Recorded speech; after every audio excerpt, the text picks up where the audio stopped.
तुका म्हणे अंगी व्हावे ते आपण, तरीच महिमा न येईल कळो. सामान्य जीवाचं जगणं आणि संतांच्या राहण्यामध्ये फार वेगळा तफावत आहे. त्यांचं असणंच आनंददायक आहे. एखाद्या समोरनं व्यक्ती आला तर सामान्य जीव असेल, लौकिकातला व्यवहार असेल, तर तो आपल्या विचारांना, आपल्या दुर्गुणांसहित आपल्या जवळ येतो. जर लौकिकामध्येच आसक्त असेल, तर विषयामध्ये आसक्त असेल आणि असा व्यक्ती समोरनं आला तर तो आपल्या दुर्गुणांसहित आपल्या समोर आल्यामुळं त्याचे संस्कार आपल्यावर होण्याची शक्यता असते. त्यामुळं नेहमी संतांच्या संगतीमध्ये राहावा असा भाव आहे.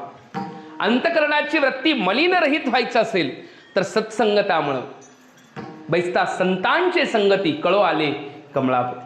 देव कळायचा असेल तर संत भेटतात. त्यामुळे इथं संतांचं वर्णन तुकोबाराय करतात. वास्तविक संतांचं वर्णन शब्दाद्वारे करता येत नाही. शाब्दिकाचे काम नाही येते.